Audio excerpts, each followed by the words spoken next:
días, querido televidente. Muchas gracias por permitirnos llegar a sus hogares. Un servidor de Erasme.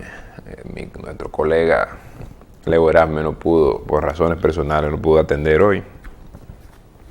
Hoy es jueves 14 de julio del año 2016. Y como hoy hay muchos temas interesantes de qué hablar. Hoy se celebra el Día de la Independencia de Francia, una de las más memorables e influyentes de la historia. En el Nuevo Diario tenemos que el gobierno pide seguir diálogo, Colegio Médico advierte sobre protesta. O sea, el Colegio Médico advierte sobre protestas si no responden a las demandas. Y esperemos que el Colegio Médico no tenga que acudir a ese tipo de recursos, ¿entiendes? Pero eso parece inevitable, simplemente porque el rostro del Colegio Médico Dominicano en estos momentos es Waldo Ariel. Y aunque él no representa, a mi entender, el interés del médico común, porque ya él se ha salido de control, ya ha caído en la perversidad, en la forma que se está comunicando, donde él dice que primero muerto, que agregarle cualquier tipo de tiempo extra. Y cuando me refiero a tiempo extra, no es tiempo encima de las 8 horas, es tiempo encima de la hora y 43 minutos que actualmente laboran los médicos. Y entiéndase, esto es simple y llanamente un promedio. Hay esos médicos que trabajan 8, hay esos médicos que trabajan 1, y hay esos médicos que trabajan media hora. Probablemente hay uno que no trabaja, pero simplemente en la situación actual el gobierno solamente exige como empleador que es, que se eleve por lo menos a 6 horas el horario de trabajo de los médicos. No hay ningún empleado de ninguna institución que cobre de 38 a 40 mil pesos como cobran los médicos empezando, solamente con 1 hora y media o 2 horas de trabajo. ¿Se entiende? El gobierno, al parecer, está dispuesto a negociar porque le ha buscado la vuelta, pero simplemente la persona con la que se va a negociar debe ser otra, porque Waldo Ariel no se encuentra en sus cabales para discutir ese tipo de situación. ¿Entiendes? Entonces, la amenaza de ello es la cual afectaría directamente no solo al gobierno, sino a la sociedad dominicana, es tirarse a las calles, porque mientras ellos están en las calles, hay gente en los hospitales esperando ser atendidos. Entonces esto, y como he dicho antes, esto es simplemente una barbarie, una aberración por parte del Colegio Médico Dominicano. No debe llegar a ese punto. Y si simplemente tienen que tomar otra persona para que represente los intereses del Colegio Médico, que la tomen. Porque Waldo Ariel no se encuentra, como ya dije, en sus cabales para estar discutiendo esos temas, porque ha perdido, al parecer, ha perdido la razón. ¿Entiendes? Son 6 horas de trabajo. Hay gente que trabaja 10 y 12 horas y gana menos. Y entendemos que eso no es el sueldo que debería estar ganando un médico. De ninguna manera. ¿Tú entiendes? Ya el magisterio, ya los profesores le están pasando en cuanto a salario a los médicos. Y no por denigrar la carrera de magisterio, claro está. Pero entiéndase que los trabajos por riesgosos generalmente tienden a ser mejor asalariados. Esto no está sucediendo en el caso de los médicos. Sus reclamos son entendibles. Y en mi caso particular, yo me identifico con ese tipo de situación. Pero una cosa no debe conllevar a la otra. Y eso perjudicaría una protesta, tirarse a las calles, simple y llanamente perjudicaría a la comunidad en sí. Porque ese es un área donde depende la vida y la muerte, la vida de una persona. Eso es la diferencia entre la vida y la muerte. Simple y llanamente esperemos que no llegue a un final que conlleve a huelga. Esperemos, ¿tú entiendes? Y ojalá y a Waldo Ariel se le enfríe un poco la cabeza y decida negociar de manera razonable. Porque cuando se está negociar es eso, jalar para un lado y jalar para el otro. ¿Tú entiendes? Y Waldo Ariel no puede tener el bizcocho y también querer comérselo. ¿Entiendes? Si él está dispuesto, el gobierno simplemente le está pidiendo simplemente 6 horas al día. Y de ahí empiezan las negociaciones. Pero si tú no estás tratando ni siquiera, no estás intentando ceder en lo más básico, que es trabajar para que te puedan pagar, entonces yo no sé qué tipo de reclamo tú vas a estar haciendo. No pueden hacer ningún tipo de reclamo si no están dispuestos. Y el gobierno y el presidente no puede negociar si él no sabe dónde se va a justificar ese incremento salarial. Si no se va a justificar con horas de trabajo, pues nadie negociaría. Y yo mismo recomendaría que no se haga ningún tipo de negociación, no trabajando 1 hora y 43 minutos. ¿Entiendes? Entonces, ojalá esta situación se resuelva, porque el colegio médico, representado por Waldo Ariel, ya amenazó de que si no se cumplen sus demandas, se tirarían a las calles. Bueno, el presidente Medina, y ayer estuve leyendo sobre el tema, y la situación, esto es una situación ante tanta negatividad, ola de criminalidad, esto cae como balde de agua fresca. El presidente Medina entrega 182 viviendas sociales en Asua, en Las Yayitas, Asua. 182 familias recibieron ayer del gobierno igual cantidad de viviendas en un acto encabezado por el presidente Danilo Medina. Se trata de los proyectos de habitacionales Los Toros 1, 2 y de 102 viviendas, y Villa Progreso, Los Negros, que consta de 80 unidades. Un despacho de la Presidencia de la República asegura que se trata de viviendas dignas y seguras. Y en este caso, esperemos, y a mi entender, son viviendas dignas y seguras. Son 182 viviendas. Son 182 familias. Y tú calculas 4 o 5 familias. Son casi 800 personas cuando viene a ver más, porque en el sur es donde más se tiene muchachos. Probablemente cerca de 1000 personas, 1000 individuos están siendo beneficiados por ese proyecto ya materializado del presidente Danilo Medina.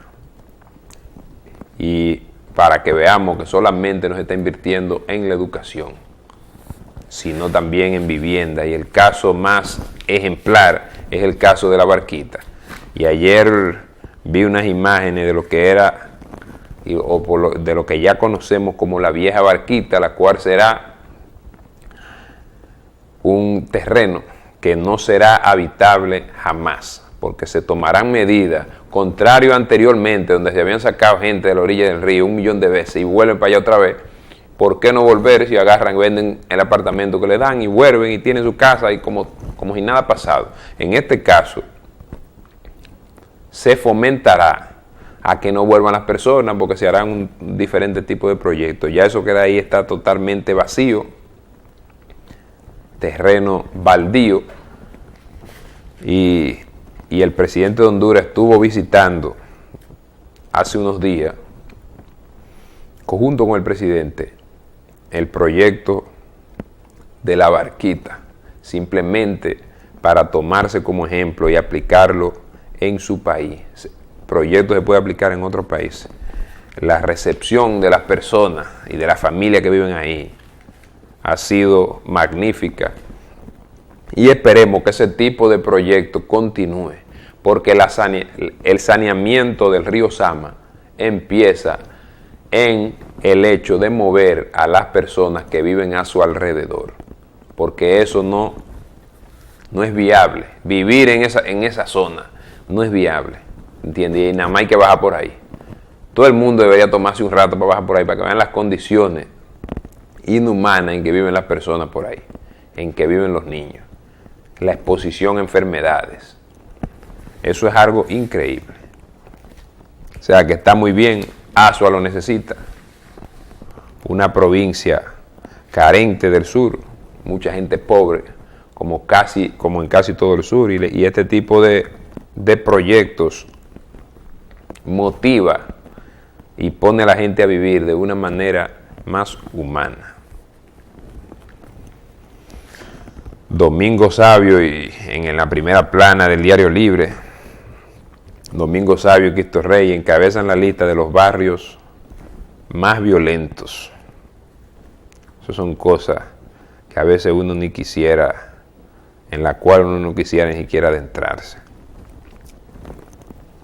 Y el ranking pone a Santo Domingo en posición media en ciudades de América Latina. No somos la peor, pero tampoco somos la mejor. El macuteo, como ustedes ya vieron en un reporte que se ha estado desarrollando en el transcurso, o que se ha estado presentando, mejor dicho, en el transcurso de esta semana, en lo cual habla de un macuteo que existe en la cárcel de La Victoria. La cárcel de La Victoria, la cual fue desarrollada, o sea, la construcción de la infraestructura en el gobierno tirano de los 31 años de Rafael Leónidas Trujillo. Y la forma en que se vive ahí. Porque ya esa gente viviendo, no se sabe cuántos salen de ahí, cuándo saldrán de ahí. Ese sistema carcelario, especialmente el de La Victoria, la gente, los presos, porque son gente, a veces nos olvidamos y nos referimos a ellos como los reclusos, los presos son gente que vive, que se encuentran de una manera totalmente devastadora. Entonces hay un negocio tremendo, ahí hay todo tipo de negocio, y eso no es misterio, porque eso es literalmente una ciudad, ¿tú entiendes? Pero ese estudio que se hizo nos especifica que ahí hay una entrada de 3 millones semanal, o sea, 3 millones semanal en macuteo. Eso es protección, eso es para tú pagar por una cama para dormir, algo que el gobierno está supuesto a proveer. Son 3 millones semanal, esos son 2 millones mensuales. Entonces ahí hay oficiales, hay personas, hay intereses que no le conviene la remodelación de la cárcel de La Victoria y que entre al nuevo proyecto de cárcel modelo. Simplemente la situación, esa cárcel ha generado el guión para más de una película. Oye, la situación en la que se vive, en la que se encuentran esos reclusos, es terrible. Las cárceles están supuestas a ser para reformar individuos y luego reintegrarlos a la sociedad. El que entra ahí o sale peor o sale peor. No hay otro tipo de condición, no hay otro tipo de resultado. Y esperemos que el gobierno, especialmente que el presidente Danilo Medina, desmantele y destruya esa prisión. Porque ya en la época en que vivimos, ¿tú entiendes? En la época en que vivimos, no es posible que se tenga una prisión de esa índole en este país. Eso es un atraso hacia nuestra imagen, hacia nuestra cultura. Eso es algo totalmente inhumano. ¿Tú entiendes? Eso en ningún otro país se debería permitir. Y pocos países tienen un sistema o tienen una prisión que se encuentre en estas condiciones, totalmente arrabalizado, donde el interés de los encargados, directores de esa prisión, no es la reformación. Y como dice este informe, es simplemente el macuteo, la cual genera 144 millones de pesos anuales, lo cual no es un peso, esos son 3 millones semanal, esos son 12 millones mensuales. Y eso es lo que se sabe y eso es lo que se ve. Lo que existe ahí debe ser aún más grande, porque cuando se descubren cosas así, oye, el problema es más profundo de lo que se presenta. Pero simplemente ese es el país y el sistema en el que vivimos. Y como ya ustedes estábamos hablando ayer de la extensión que se le dio a los haitianos que están en proceso de documentación, que tiene que estar Vinicio Castillo revolcándose en las camas de la preocupación, porque es alguien que desde el principio ha estado en contra de cualquier tipo de regularización de estos ciudadanos, que son humanos, iguales que tú, iguales que yo, que están buscando una oportunidad. Y como estaba diciendo Leo ayer, los haitianos son hermanos siameses, de los cuales, aunque queramos, no podemos despegarnos, ¿te entiendes? Y las consecuencias serían terribles, serían inhumanas, porque es un pueblo que necesita de la República Dominicana simplemente para sobrevivir. Nosotros somos el pulmón, entiéndase, somos el pulmón de Haití. Y esa gente que están aquí son gente, generalmente, hay todo tipo de casos. Aparece un delincuente, aparece un malo, como aparecen miles de buenos. Pero esas son gente generalmente trabajadora, que hacen trabajo que muchos dominicanos se rehúsan a hacer. ¿Se entiende? Entonces ya después que están esa gente aquí, lo más humano que se puede hacer es que el presidente Danilo Medina tome la decisión, como lo está haciendo ahora, de legalizar a esa gente. Y esa gente, y le está dando una prórroga de 1 año. No por negligencia de nuestro gobierno, no por negligencia del presidente, ni de las instituciones que están a cargo de esa situación. Simplemente porque el gobierno haitiano, o el no gobierno haitiano, mejor dicho, no está respondiendo, no está siendo viable al hecho de que hay que proveerle a sus ciudadanos con los documentos necesarios allá para que se regularicen aquí. Si no, ya esa gente hace rato. Pero el presidente le da una prórroga de 1 año. Y quién sabe si después de ahí se le otorgue otra extensión. Porque la intención del presidente Danilo Medina, sin violar la decisión del Tribunal Constitucional, es tratar de legalizar a esas personas, y se le está dando las oportunidades, y esperemos que eso siga en marcha para que resolvamos de una vez y por todas este tipo de problema. Y el otro día la policía informó que se apresaron, y nosotros no pudimos profundizar sobre el tema, el programa estaba acabando, 1.600 personas en un transcurso de 24 horas. ¿Cómo los contaron? No sé. Si cada destacamento, para que tú veas, para que tú pienses en la ridiculez de este tipo de situación. 1.600 personas. Yo supongo que cada destacamento, Almirante, Villaconsuelo, me dijeron, ustedes tienen que agarrar 100 hoy. Tienen que agarrar 50. Avísenme cuando los agarren para nosotros ir agregando los numeritos. Yo no sé si la Policía Nacional siente de alguna manera que es un logro la cantidad de personas que ellos expresen. O si es un logro para ellos el poner en nuestras mentes perceptivas el hecho de que ellos hayan apresado 1.600 personas, va a cambiar la visión y el entendimiento que nosotros tenemos de la Policía Nacional. De esas 1.600 personas, yo voy a inventar un número. Ahí probablemente no hay 1.000 delincuentes. Esto tiene que ser en cuestión de redada.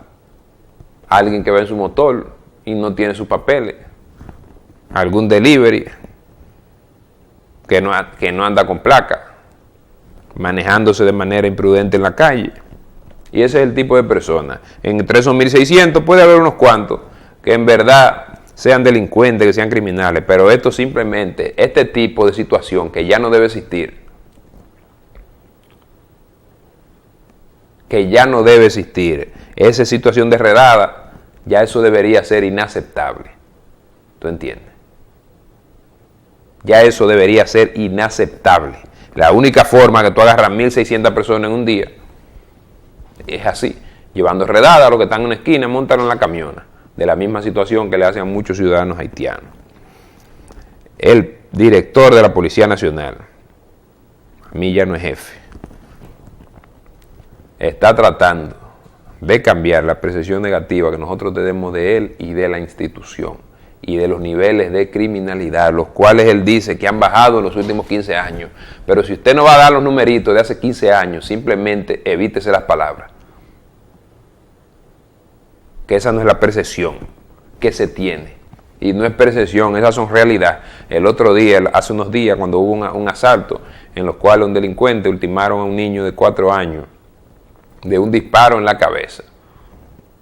No me importa cuál sea la intención de los delincuentes, el resultado fue el mismo. Porque ahora los delincuentes están llegando al punto donde no solamente es atracarte y quitarte tus objetos, sino también quitarte la vida. Y eso desencadenó de una manera trágica. A mí que no me hablen de que se está resolviendo ni de que se está haciendo, porque simplemente agarra el periódico.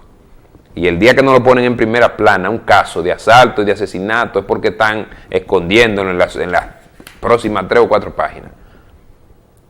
Pero la situación en este momento está terrible. Y agarrando 1.600 gente no es que se va a resolver. Aquí hay que agarrar a los que son delincuentes, no ir y hacer redadas. Que ya tú estás en estos días, que los destacamentos no están llenos de delincuentes, sino llenos de motores, de gente que se está buscando la vida, y uno que otro delincuente. Para darnos a nosotros, como ya repetí, una palabrita que aborrezco cuando la usa generalmente cualquier institución pública, se está haciendo un trabajo para alterar la percepción que nosotros tenemos, no para cambiar la realidad. Y la realidad es que aquí no se puede salir a las calles, simple y llanamente. Eso no tiene que ver con el gobierno, eso tiene que ver con negligencia por parte de la Policía Nacional. Y es cierto que la delincuencia no está igual que hace 15 años, pero esas son cosas que tú no puedes decir, lamentablemente, porque cuando tú lo dices y al otro día muere un joven, una joven, una anciana, en un asalto, en un intento de robo, entonces todos esos numeritos que tú tiraste se caen al suelo. Simple y llanamente, porque en los medios se propagan mucho las cosas malas. Y aquí suceden todos los días y la gente la ve todos los días. Pero bueno, y hay como ya ustedes saben, el caso que sucedió en Dallas los otros días, donde 5 oficiales, y vamos un poco a las internacionales, donde 5 oficiales fueron ultimados por un ex militar con un rifle. El presidente Obama estaba de viaje fuera del país, fuera de Estados Unidos, y regresó antes de tiempo para tratar y para mediatizar la situación que se encuentra entre negros afroamericanos, comunidad latina y la policía. ¿Entiendes? La forma, ambas partes han cometido su falta, pero la policía en Estados Unidos se está excediendo. ¿Entiendes? Están tomando como recurso las armas en vez de las investigaciones y de los diálogos, donde se están asesinando personas y después se le hacen las preguntas. Una situación nefasta, terrible, y al parecer, oye, los números de asesinatos de civiles desarmados está aumentando, y son casos que están sucediendo mes por mes, y en unas ciudades, situaciones que se repiten casi a diario. Esperemos que eso mejore, porque los efectos podrían ser terribles, y ojalá y el gobierno tome control de esa situación, y ya debe haber algún tipo de repercusión para los policías, porque cada vez que se acusa a un policía de un asesinato, de un ciudadano desarmado, 99% de las veces no recibe ningún tipo de condena. Muchas veces ni siquiera es suspendido. Solamente se suspende mientras está agotando el proceso de juicio. Pero las reacciones podrían ser terribles. Y eso fue lo que desencadenó, aunque no justifique, según se dice, según dicen los vecinos y familiares, el asesino de esos 5 policías estaba airado por el tipo de situación que estaba sucediendo.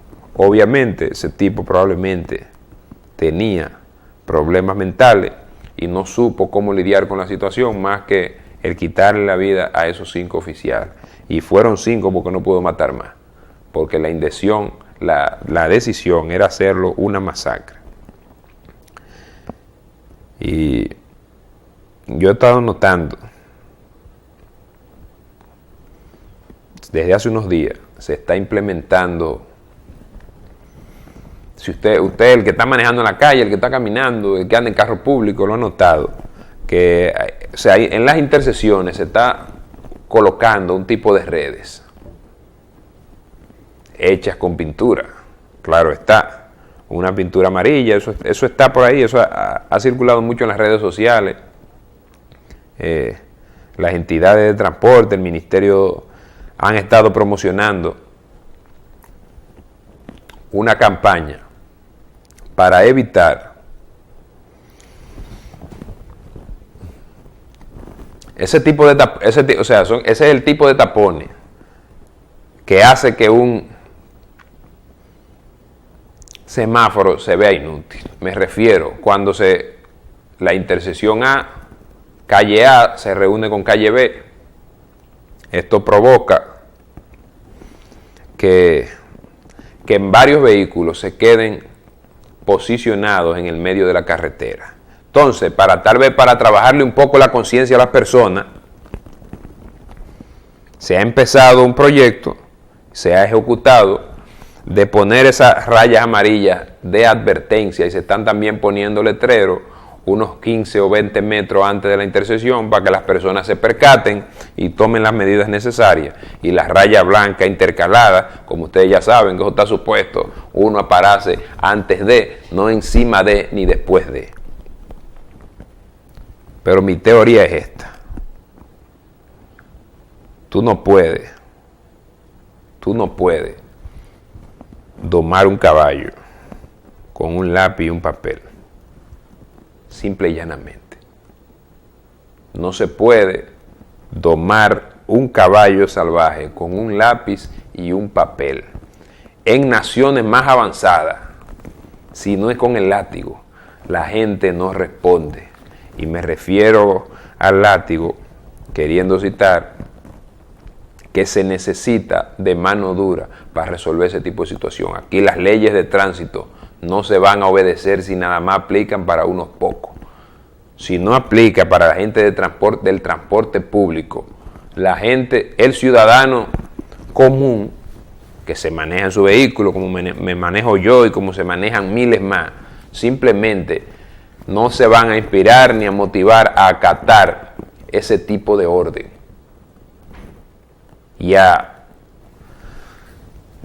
Oye, yo la verdad, honestamente, yo no sé si eso es un desperdicio de recursos, porque a mi entender, ya la gente aquí no es en la conciencia que hay que trabajarle en el bolsillo. Hay que multar, ¿entiendes? Y multar lo más severa posible, sin afectar demasiado o la supervivencia de los choferes, porque claro, hay que ser un poco humano, pero las cosas están fuera de control, que aquí no se va a resolver pintando 4 rayas en una calle.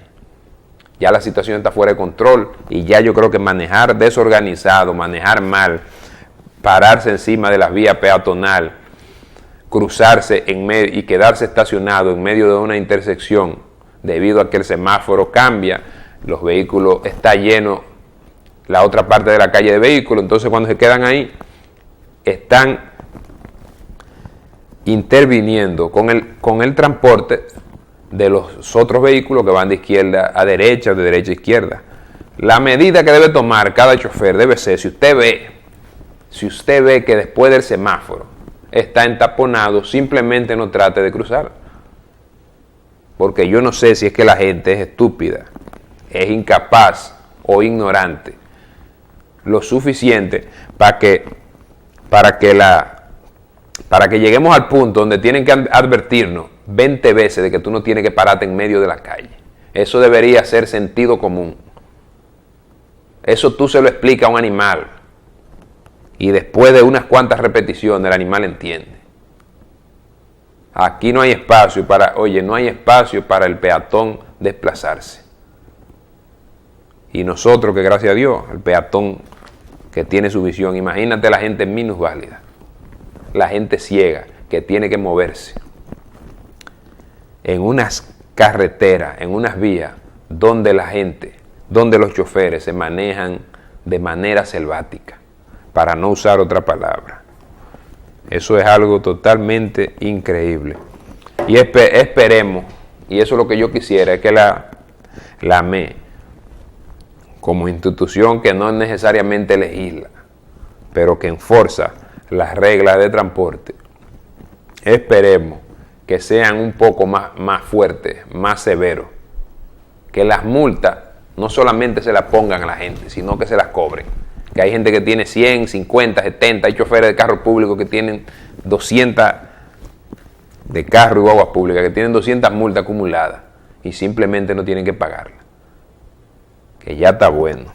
Para mí, esas rayas amarillas, esas cosas que están haciendo son un desperdicio de tiempo. Porque la gente no responde si no es por el bolsillo. Cuando la gente le ataca el bolsillo, cuando la gente sepa que tú pasando y que las cámaras que se pongan ahí no sean cámaras solamente de seguridad, sino hay, ya como está el sistema de redes, de internet, de cámara, en estos tiempos, poner cámaras que tiren una foto cuando una persona se pasa en rojo y agarrar y llevarle esa multa a su casa o retenérsela ahí para cuando vayan a renovar la placa o vayan a sacar cualquier tipo de documentación, no lo puedan sacar si no pagan esa multa. Ya la tecnología está bastante alta, bastante desarrollada para aplicar eso aquí. A veces, oye, y me enoja que cada vez nosotros tengamos que hablar de situación de Estados Unidos como que si nosotros no estuviésemos capaces. Aquí hay la capacidad, simplemente no hay la decisión y las autoridades no sienten la necesidad. Son cientos de personas que se accidentan a diario, peatones que son chocados por la negligencia en que se manejan en las calles. Con raya amarilla eso no se resuelve. Si usted no ataca en el bolsillo, no hay solución. Simple y llanamente. Así que esperemos que las entidades, los organismos competentes, se pongan lo suficientemente mano dura para resolver este tipo de problemáticas. Porque como nos encontramos ahora y como se está haciendo, yo simplemente no le veo ningún futuro a eso. Mientras los choferes de carro público, de guagua pública, el transporte público en sí, se esté manejando de la forma que se maneja, aquí no se va a parar a ningún lado. Porque eso se convierte en un hábito de repetición, donde si el chofer A ve al chofer B que se pasa en rojo, él también se pasa en rojo. ¿Se entiende? Porque aquí no hay repercusión. Yo pocas veces. O sea, aquí sabemos nosotros todo que es un hábito de un chofer de una guagua pública que se pare y justo para detener al otro chofer que viene atrás, porque se va a una competencia. Entonces cuando el semáforo justamente cambia, entonces ahí ellos cruzan para que el chofer que venía detrás de ellos se quede antes del semáforo y así ellos recogen los 2 o 3 pasajeros más que están adelante. Ahora, lo que yo no he visto nunca es un AME multando ese tipo de comportamiento. Nunca. Entonces, queriendo pintar raya amarilla, eso no va a trabajar la conciencia de las personas. Ayer también nosotros estuvimos abundando un poco, y por falta de tiempo no pudimos profundizar, sobre unos trabajos que ha estado haciendo el Ministerio de Obras Públicas en la Colombia. Ahora mismo, si usted va en dirección del consulado hacia los alrededores de Ciudad Real y la prolongación 27, se están haciendo unos trabajos ahí, que se entapona un poco en la tarde, 5 a 6 de la tarde, no es recomendable cruzar por ahí. Pero eso es para evitar un problema de muchos años que se encontraba en esa zona y que el Ministerio de Obras Públicas está trabajando y ha estado trabajando. Ahí se hacía, oye, era un problema que era tonto y a la misma vez necesario resolver, claro está, porque simplemente en la parte izquierda de la carretera se hacía una acumulación de agua con 2 o 3 gotas de lluvia. ¿Qué sucede? En la parte derecha hay una cañada donde corren todo tipo de agua. O sea, el trabajo era del lado izquierdo crear unos conductos de agua que muevan esa agua hacia la derecha y que se vaya para la cañada. O sea, eso tomó más de 5 o 6 años, eso tiene muchísimo tiempo ahí. Y la solución vino ahora, porque los ayuntamientos no solucionaron, la solución vino ahora por parte de Gonzalo Castillo y el Ministerio de Obras Públicas. Simplemente están haciendo los conductos para que el agua se desvíe hacia allá y evitar unos tapones que se hacían cada vez que llovía, que tú te atrasabas media hora. Entonces yo felicito mucho a Gonzalo Castillo porque está haciendo unos trabajos y está haciendo un trabajo ejemplar en la ciudad de Santo Domingo y esperemos que se mueva un poco más a las zonas rurales ese tipo de trabajo, donde las alcaldías no están haciendo su trabajo, el Ministerio de Obras Públicas está interviniendo. Y eso en el tramo de la Jacobo Magluta, donde yo me transporto todos los días, también están haciendo unos trabajos ahí, donde están eliminando la zanja y los hoyos que hay en la calle, que es trabajo generalmente de los ayuntamientos. Los ayuntamientos no están haciendo su trabajo, lo está haciendo el Ministerio de Obras Públicas. También en San Rafael, donde Leo y yo estuvimos haciendo quejas porque no se estaba repitiendo en los medios el hecho de que el río bajó y destruyó toda la zona recreativa que había en la playa San Rafael, la cual es un atractivo y el mayor atractivo en estos momentos del sur, aparte de Bahía de las Águilas. Y el Ministerio de Obras Públicas, junto con la alcaldía, ya están tomando cartas en el asunto. Pero eso fue un problema que llevó varias semanas sin resolver. No salía en los periódicos, no salía en los medios. Yo leyendo por internet y algunos compañeros y amistades que tengo por ahí fue que me reportaron eso para que yo lo divulgue en el programa. Pero esperemos que esa situación se resuelva. Y también ahí si ustedes han pasado por frente al Botánico, los alrededores del Botánico, ahí se ha hecho un trabajo excepcional. Yo me recuerdo antes de las elecciones, donde la oposición estaba hablando de que se está deforestando. Oye, se cortaron 2 o 3 matas, claro está, porque intercedían con el trabajo que se estaba haciendo. Pero el trabajo que se ha hecho ahí, eso reduce los tapones en un 50% más fluido. Y se estaban quejando de la deforestación. Lo que hizo Gonzalo Castillo y el Ministerio de Obras Públicas es cada 3 metros plantaron dos árboles de palma, o sea, 2 árboles por cada 3 metros. Eso lo hacen por casi medio kilómetro. Las quejas de deforestación sin base se acabaron en ese momento. Bueno, muchas gracias por estar conmigo y por dejarnos entrar a sus hogares en el día de hoy. No se pierdan la bola de Cutuca en el 88.5 Estudio FM y sigan a Leo Erasme en Twitter, que @Leo Erasme, que él también pone, si usted no puede ver el programa en vivo, pues lo escucha por ahí, porque lo pone en formato MP3 para que usted lo pueda escuchar donde sea, en el gimnasio, caminando, camino al trabajo, a cualquier hora. Así que muchas gracias. 88.5 Estudio FM de 9 a 11 de la mañana con Deli Erasme, Nubia Suazo, Alicia Di Carlo, Víctor Erasme y un conglomerado más de individuos capacitados. Muchas gracias.